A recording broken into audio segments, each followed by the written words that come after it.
নমস্কার, মানুষের ভাষায় আমি প্রবীর রায়চৌধুরী আপনাদের সকলকে স্বাগত জানাই। এই এপিসোডে একটা বিশেষ জিনিস নিয়ে মনে হলো আপনাদের সঙ্গে একটু মত বিনিময় করি। সেটা হচ্ছে যে এই লোকসভা ভোট, সদ্য যে ভোটটা মিটে গেল, সেই ভোটটার ঠিক পরে পরে বেশ কয়েকটা দর্শনীয় জিনিস আমাদের চোখের সামনে প্রতিদিন ঘটে চলেছে।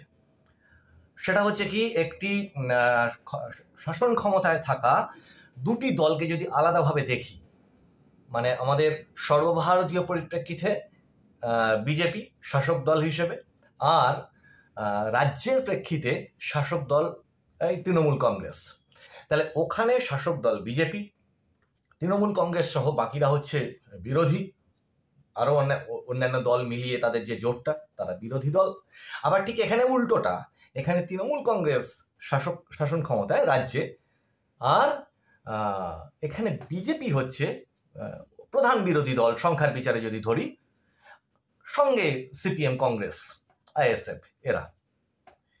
তো একটা জিনিস খুব ভালো করে দেখা যাচ্ছে, সবাই দেখতে পাচ্ছেন, সেটা হচ্ছে যে জিতের পরে বা জয়ের পরে একটি দলের অনেক ভুল ত্রুটি কিন্তু ঢাকা পড়ে যায়, সেটা নিয়ে আর আলোচনা হয় না।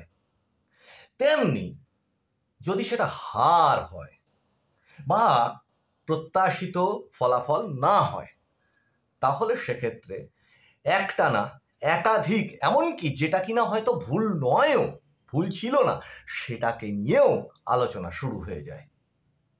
এখন এইটা চলতে থাকে, এইটাকে যে দল, যে বিরোধী দল হোক না কেন, বা যে দল আপনার প্রত্যাশিত ফল করতে পারলো না, সেই দল তার ভিতরে আভ্যন্তরীণ বৈঠকগুলি করে হারের সুনির্দিষ্ট কারণ খুঁজে বার করবার চেষ্টা করে।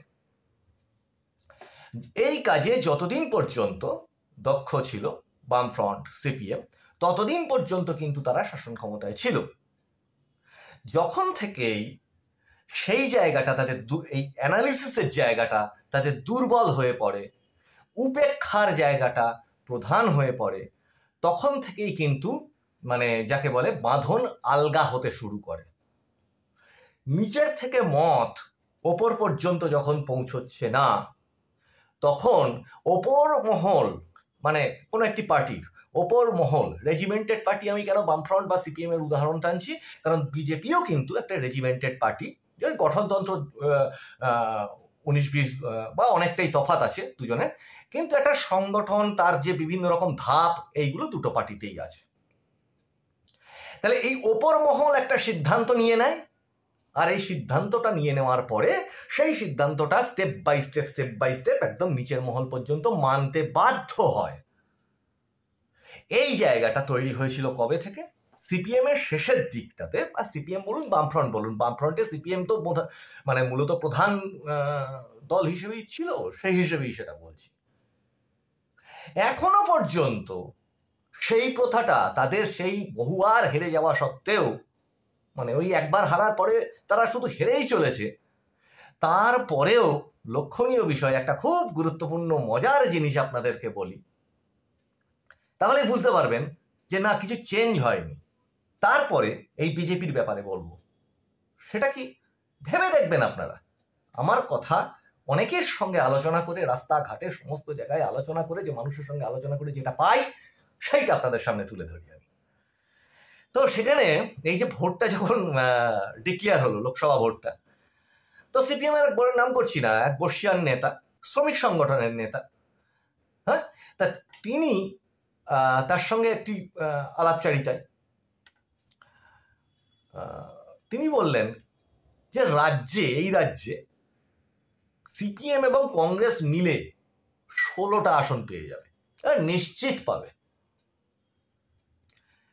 এবং এই আলোচনায় আমার মানে কি বলবো, বিরুদ্ধ মত ছিল, সেই মত নিয়ে যখন আলোচনা করতে গেলাম, এখন ব্যাপার হচ্ছে এনারা খুব একটা বেশি পাল্টাননি। এনারা তখন সেই মত শুনবেন না, থামো ওটা ও তুমি বুঝবে না, এই ও তুমি বুঝবে না, এটা কিন্তু সিপিএম এর সেই রোগ, সেই রোগটা কিন্তু সেই যে 2011, 10, 9, 8 এইরকম সময় থেকে শুরু হয়েছে। ও তুমি বুঝবে না, আমরা বুঝেছি, ও তুমি বুঝবে না, এইটা কিন্তু এখনো যায়নি। আশ্চর্য। আমি বললাম এটা কিন্তু কোনো মজার জিনিস বলছি না। আশ্চর্য জিনিসটা কি জানেন? ভোটের রেজাল্ট বেরোনোর পরে বাজার থেকে ফেরার পথে একদিন ওই ভদ্রলোকের সঙ্গে আমার দেখা হলো। দাদা কি হলো? না, আমাদেরকে ভুল বোঝানো হয়েছিল। এই তো দীক্ষিতা জিতে যেত, সায়ন জিতে যেত, এ হয়ে যেত, কিন্তু আমরা মানুষের কাছে সেইভাবে পৌঁছতে পারিনি। মানুষ আমাদেরকে ঠিক বোঝেনি, আর পার্টির ওপরতলা আমাদেরকে ভুল বুঝিয়েছিল। এই যে একটা রোবটিক অবস্থা, হ্যাঁ, যে পার্টির ওপর মানে ঊর্ধ্বতন নেতৃত্ব, একটা বডি, সেটা যা বুঝিয়ে দেবে পরপর পরপর নিচে রোবটের মতো সেটা পালন করে যাবে। ওটাই ঠিক, ওটাই ঠিক, ওটাই ঠিক। একটু লেন্দি হয়ে গেল না কথাবার্তাগুলো? আপনারাও দেখবেন ব্যাপারগুলো খুব একটা পাল্টায়নি কিন্তু। হ্যাঁ, তাদের মধ্যে তরুণ প্রজন্ম উঠে এসেছে। সেই তরুণ প্রজন্ম যে কোনো দলের ক্ষেত্রেই তরুণ প্রজন্ম উঠে আসাটা খুব মানে একটা আনন্দের ব্যাপার। রাজনীতিতে তরুণ সমাজ আসবে, এটা একটা সত্যিই খুব আনন্দের ব্যাপার। তারা তো একটা তো স্বপ্ন নিয়ে, একটা তো আদর্শ নিয়ে তারা এগিয়ে আসে, আবার আসে নাও। যখন কোনো শাসক, এরকম কোনো শাসন ক্ষমতায় কখনো থাকে যে শাসক সব সময় কি লুটে পুটে খাও, কর্ম নেই, লুটে পুটে খাও, এইরকম যদি একটা জায়গা তৈরি হয়, সেটা ভারতবর্ষের যে কোনো প্রদেশে, যে কোনো জায়গাতে, যে কোনো আঞ্চলিক দল বা অন্যান্য ক্ষেত্রেও হতে পারে, যে নবীন প্রজন্মের কর্ম, শিক্ষা, এই জায়গাগুলো গুরুত্বপূর্ণ না, তার বদলে তাদের হাতে কিছু পয়সা এসে যাক, এনি হাউ করে নাও, ও কোনো চিন্তা নেই তোমার, আমি আছি, কারণ আমি তোমার কর্মটা দিতে পারছি না, এটা অনুচ্চারিত থাকছে। সেইখানটাতে সেই তরুণ প্রজন্মের রাজনীতিতে আসাটা কতটা ঠিকঠাক সেটা বলতে পারবো না। সেটা আপনারা দেখতে পাচ্ছেন, বুঝতে পাচ্ছেন, ওই নিয়ে আমি কোনো কথা বলছি না। কিন্তু এই যে সিপিএম এর প্রসঙ্গটা, বামফ্রন্টের প্রসঙ্গটা কেন টেনে আনলাম? এই কারণে যে সেম জিনিস দেখতে পাচ্ছি এই বিজেপি দলের মধ্যে। কিভাবে? প্রথম কথা, হারের পরে একটা অংশ প্রচুর পরিমাণে এ তাকে বিভিন্ন রকম দোষারোপ শুরু হয়ে গেল। চ্যানেলে দোষারোপ, সমস্ত সব পাণ্ডিত্য সমস্ত ব্যাগের মধ্যে গোছানো ছিল, 35টা পেয়ে যাবে, ও ঠিক আছে, এখন বলবো না। আপনারা কেন বলেননি তখন? আপনারা যদি মনে করেন সেই ধরনের আপনারা চ্যানেল হন বা পার্টির ভালো চান, তা সেই ইন্টারভিউগুলো তখন দেননি কেন? বা সেই ইন্টারভিউগুলো আপনারা নিজেরা কি ইন্টারভিউ ছেড়ে দিন, আপনাদের নিজস্ব ইউটিউব চ্যানেল বা যে কোনো মাধ্যম থেকে আপনারা তো কিছুটা পরিচিত মানুষজন, ক্ষমতাশালী মানুষজন, তা আপনারা সেটা পৌঁছে দেননি কেন? প্রশ্ন এক। যদি বা এখন সমালোচনাগুলো করছেন, অবশ্যই সমালোচনা করা উচিত। একটি হার হয়েছে, একটি দলের বিশেষ ভুল জায়গাগুলো আছে, সেটা অত্যন্ত ভালো জিনিস। সমালোচনা সব সময় সমৃদ্ধ করে, যদি সেটা কি বলবো আন্তরিক হয়। আন্তরিক সমালোচনা, এক পেশে আলোচনা, সেটা সম আলোচনা না। হ্যাঁ, তো আন্তরিক জিনিস যদি হয় সব সময় গ্রহণযোগ্য, ঠিক আছে। কিন্তু সেইটার পরে আপনি বা আপনারা তো কিছু করবেন, মানে তার তো কোনো সমাধান বার্তা দেবেন যে এইটা এবার করাও, এবার হয়ে গেছে ওইটা, নেক্সট এইগুলো করা উচিত, সম্মিলিতভাবে সেটাকে উঠিয়ে আনা উচিত মতটাকে। অনেকেই ওঠাচ্ছেন। কিন্তু দলের মধ্যে, বিজেপি দলটার মধ্যে কি ঘটে যায় আপনি কি করে জানবো? সাধারণ মানুষজন আমরা, যে কোনো রাজনৈতিক দলের ভিতরে এই যে মিটিং তারা করেন, ভিতরে তাদের আভ্যন্তরীণ কি জানবো? কিছু জানতে পারবো না। তার কারণ কি? ওটা আমাদের পার্টির ভিতরকার ব্যাপার। হ্যাঁ, ঠিকই। তাহলে এই পার্টির ভিতরকার ব্যাপারে যে আলোচনাগুলো হয়, কিছু প্রশ্ন মানুষ করছে এবার, যে আমাদের গ্রাম বাংলায় একটা কথা আছে জানেন তো, গ্রাম বাংলার মানুষজন চায়ের দোকানে বসে বা অন্য জায়গায় এখানে ওখানে একটা খুব চলতি কথা আছে, কি জানেন তো, সেটা হচ্ছে আরে ভাই পাগড়ি বাঁধতে বাঁধতে তো যুদ্ধ শেষ হয়ে যাবে। মানে পাগড়ি বাঁধতে বাঁধতে যুদ্ধটাই শেষ হয়ে যাবে। এক রাজা তার দেশ আক্রমণ করে ফেলেছে, বহিঃশত্রু, তিনি কেল্লায় রয়েছেন, তিনি যুদ্ধে যাবেন, তা যাওয়ার আগে তিনি পাগড়িটা বাঁধছেন ভালো করে, বিশাল বড় পাগড়ি তিনি বাঁধছেন, তাকে দুজন সাহায্য করছেন। এমন করতে করতে হঠাৎ একজন এসে খবর দিল যে মহারাজ পাগড়ি বাঁধতে বাঁধতে যুদ্ধ শেষ, শত্রু সৈন্য ঘরে ঢুকে গেছে, কেল্লা দখল হয়ে গেছে। তাই বিজেপির তখন সেই অবস্থা দেখতে পাচ্ছি, ওদিকে ভোট হয়ে গেছে। হ্যাঁ, তাহলে আজকে এই দোষারোপের পালা যদি হয়, এবার আমি কয়েকটা প্রশ্ন তুলি, অপ্রিয় প্রশ্ন, কিন্তু সমালোচনাকে যদি সাধুভাবে নেন তাহলে তুলি। ভোট শুধু পশ্চিমবঙ্গে হয়নি বিজেপির, মানে বিজেপির দৃষ্টিভঙ্গি থেকে দেখতে গেলে ভোটটা কিন্তু শুধু পশ্চিমবঙ্গে হয়নি,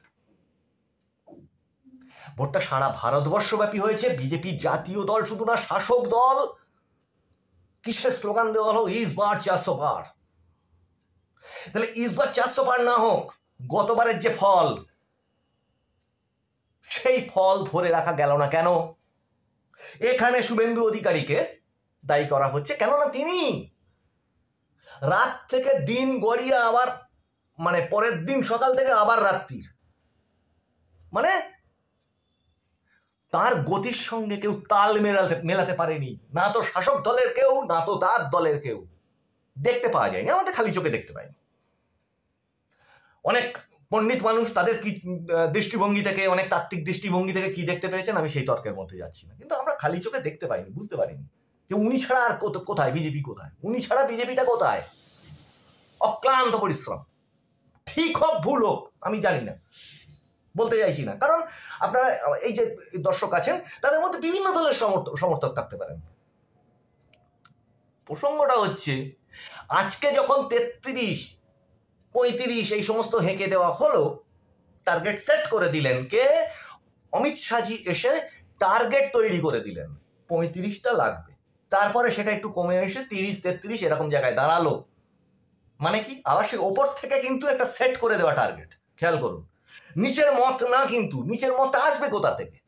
নিচের মতটাকে গুরুত্ব দেওয়া হচ্ছে কি, যে একদম ঘাসের থেকে, মাটির থেকে, চাষের জমি থেকে, বাজার থেকে, ঘাট থেকে কোন মত উঠে আসছে, কতটা পেতে পারি? না, একটা টার্গেট সেট করা হলো, ভালো কথা। সেই টার্গেটটাকে সেট করে অ্যাকসেপ্ট করলেন, বীরের মতো অ্যাকসেপ্ট করলেন, এবং সেটাকে নিয়ে চষে ফেললেন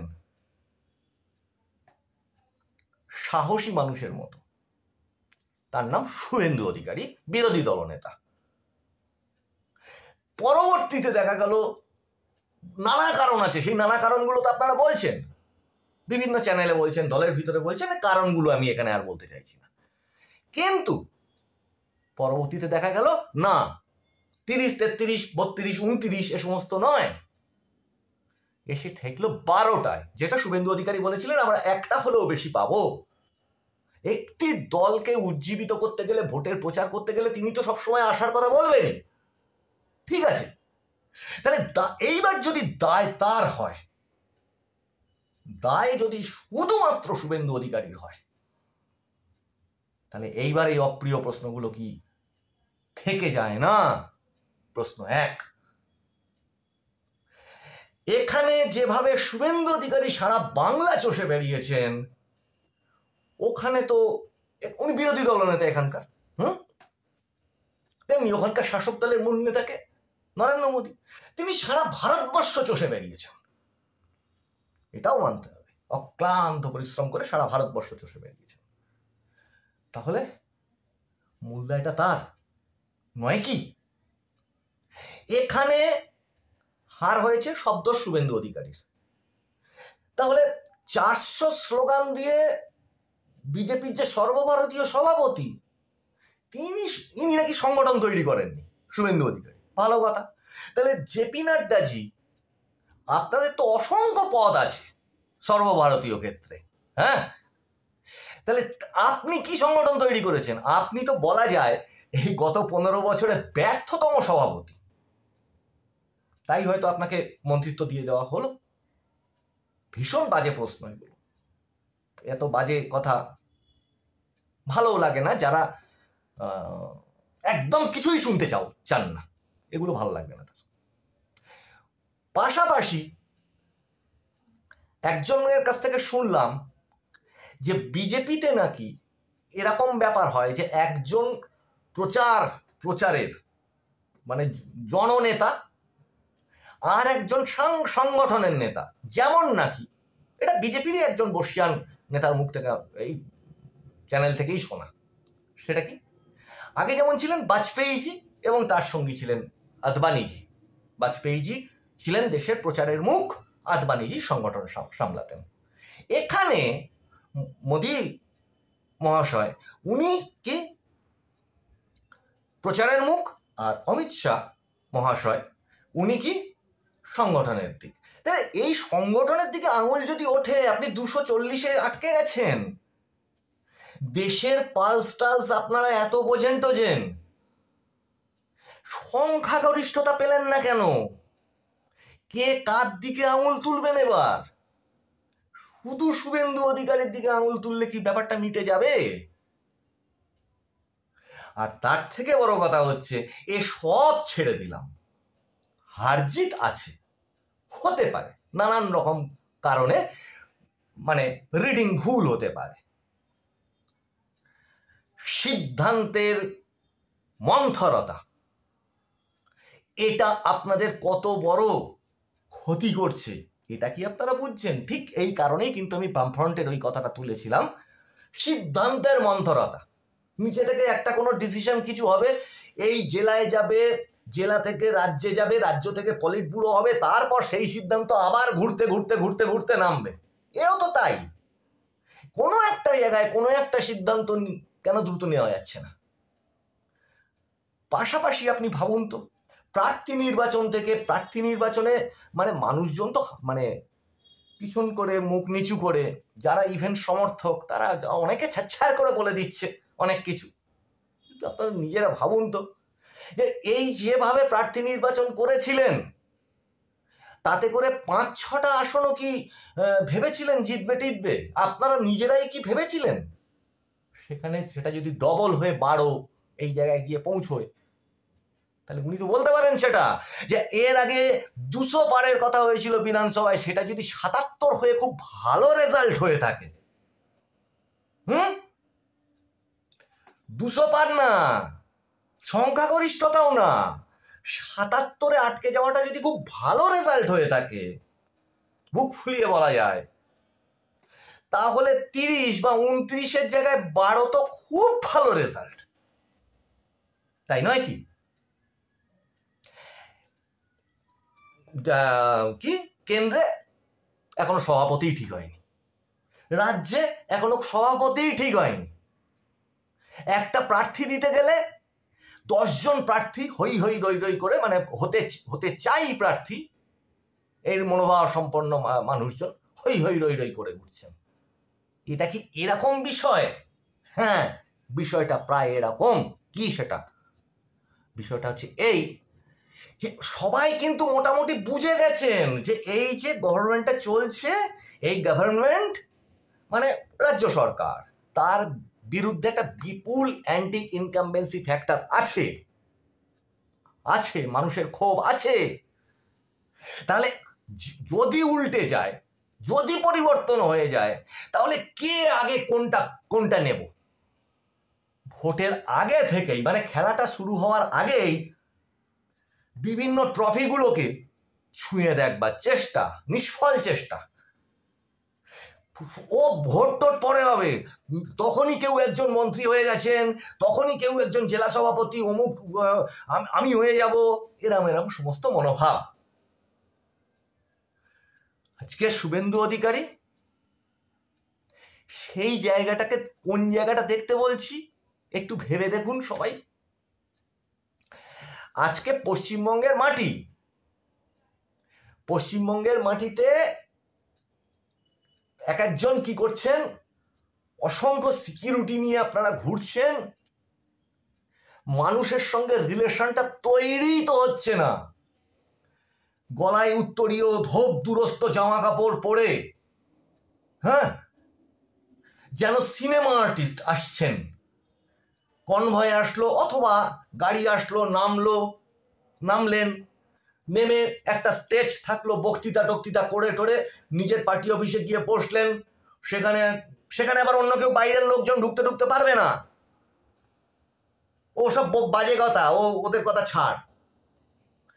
এই করে আপনি আবার চলে গেলেন। মানুষ দেখলো এ কি, কি জিনিসটা কি এটা।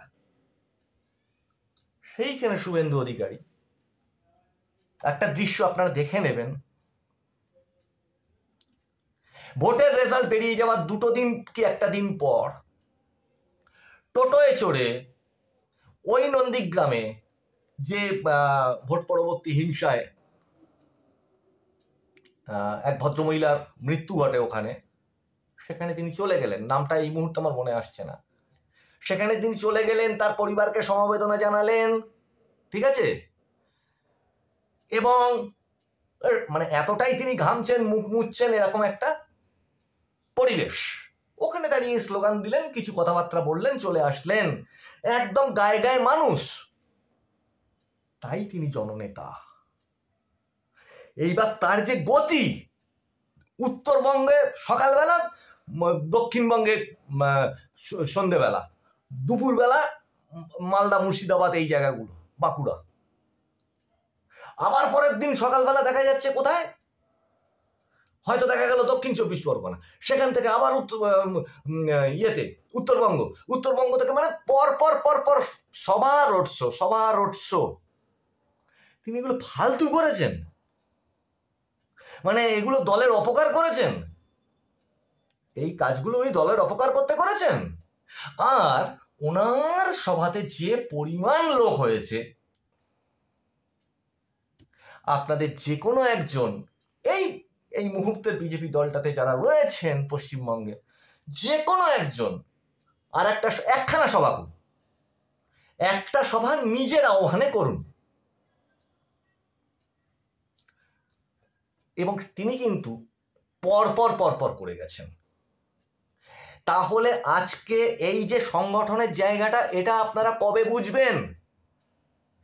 শাসক দল তার অনেক সুবিধা থাকে, সেই সুবিধাগুলো নিয়ে বিভিন্ন রকম মিটিং, মানে বড় মিটিং, ছোট মিটিং, ইত্যাদি করে তাদের সংগঠন তারা সাজিয়ে ফেলছে। এবং একটা কি হয়, শাসক থাকার একটা সুবিধা থাকে, ক্ষমতার পাশে মানুষ থাকে, সব সময় থাকতে চায়, সেফ থাকা যায়, অনেক কিছু পাওয়া যায়। আর বিরোধী রাজনীতিতে সেটা অনেক সমস্যা। তা সেই সমস্যা সংকুল এলাকাতে আপনারা কি করছেন, পেন্ডুলামের মতো দুলছেন, কোনো সিদ্ধান্ত নেই। আর এই সিদ্ধান্ত না থাকার ফল কি হচ্ছে, সাধারণ মানুষ ভোগ করছে, যারা ওই বিজেপি দলটাকে সমর্থন করে অক্লান্ত রাত্রিরে দিনে নিজের পাড়ায় লড়াইটা করেছেন।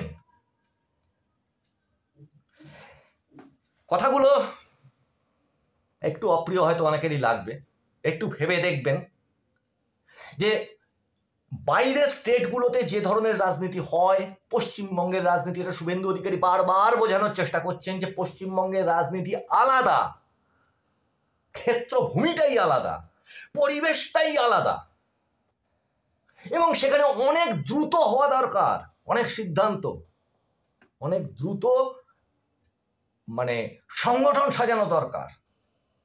2,35,00,000 কাছাকাছি ওনার কথা মতো মানুষ কিন্তু ভোট বিজেপিকে দিয়েছে। 40 লক্ষের তফাৎ আছে, নানান কারচুপি, এটা সেটার অভিযোগ আছে, সেই তফাৎটার মধ্যে মেনে নিলাম। কিন্তু এই ভোটটা কিন্তু যদি এই মন্থরতা চলতে থাকে, দোদুল্যমানতা চলতে থাকে, তাহলে কি ধরে রাখা যাবে? তাহলে কি তারা থাকবেন? এই যে পার্টির যে বড় বড় মিটিংগুলো হয়, সেই মিটিংগুলোতে কি এই ধরনের তলার দিককার যে সমস্ত মতামতগুলো, এবার থেকে সেগুলোকে গুরুত্ব দেওয়া হবে?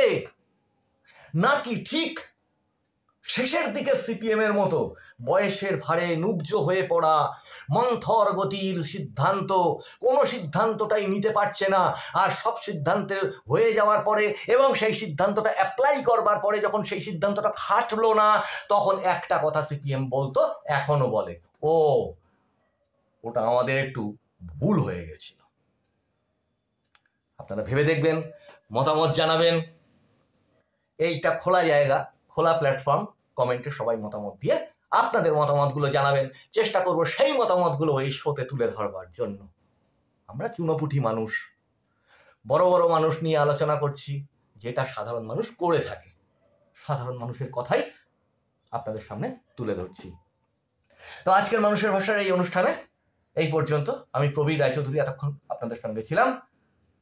আরও ভালো ইন্টারেস্টিং আপনাদের মতামতগুলো পেলে ইন্টারেস্টিং শো নিয়ে আপনাদের সামনে হাজির হব। ততক্ষণ পর্যন্ত আপনারা সবাই ভালো থাকুন। নমস্কার।